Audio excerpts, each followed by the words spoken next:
Бајколент. Аудио бајке. Човече колаче. Си беа еднаш една баба и еден дедо кои си живееа во мала куќичка на врвот на еден рид. Еден ден бабата измеша малку брашно и ѓумбир, додаде шеќер, путер и јајца, па направи колач во форма на човече. Му стави суво грозје како очи, лушпа од портокал како уста и го украси со шеќерна глазура и разнобојни шеќерни бомбони. Задоволна, таа го стави во печка. Но кога ја извади тавата, малото човече скокна надвор од тавата и се стрча кон вратата. "Застани, сакаме да те изедеме!" извикаа бабата и дедото, но колачето избега пеејќи си. "Кој да ме брка, на крајот ке плаче. Да ме фати не може никој, јас сум човече колаче."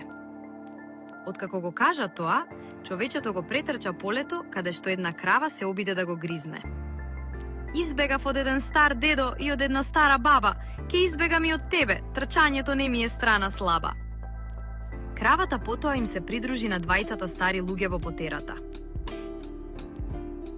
Кога човечето колаче поминуваше покрај еден конј, животното го истегна вратот за да одгризе парче од него. Но колачот му се измолкна, пеејќи си: "Избегав од една крава, од еден стар дедо и од една стара баба. Ке избегам и од тебе, трчањето не ми е страна слаба." И така, конјот ја прескокна оградата и почна да галопира по него. Штом го сети примамливиот мирис на свежо печен колач, и еден селанец им се придружи, но човечето колаче не застана и пееше: "Избегав од еден конј, од една крава, од еден стар дедо и од една стара баба. Ке избегам и од тебе, трчањето не ми е страна слаба." По некое време, човечето колаче веќе знаеше дека им избега на своите прогонувачи, но една река му се испречи на патот. "Ох, не!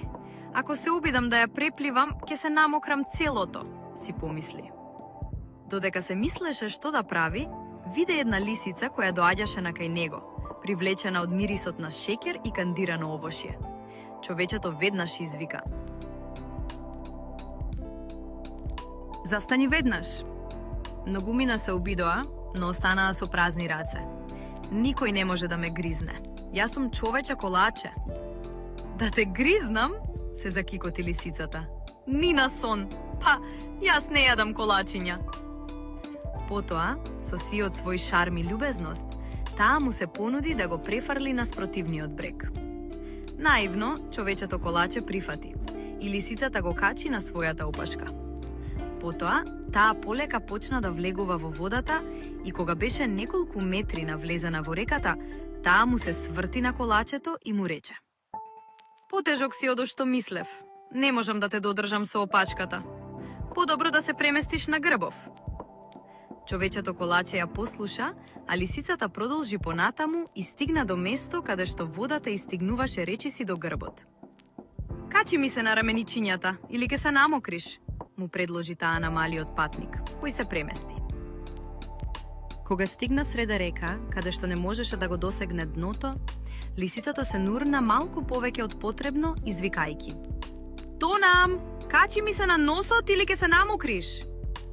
Човечето колаче веднаш скокна на муцката на лисицата и остана таму додека не се доближија до спротивниот брег. Меѓутоа, токму пред да стигнат до брегот, лисицата ја зафрли главата наназад и го фрли во воздух. Потоа ширум ја отвори устата и лап. Вкусно! Го изеде во еден залак. Многумина можеби се обиделе и останале со празни раце, но само јас успеав, го изедов превкусното човече колаче. Ако ти се допадна бајката, притисни лайк, шер и сабскрајб. Се гледаме во следната бајка.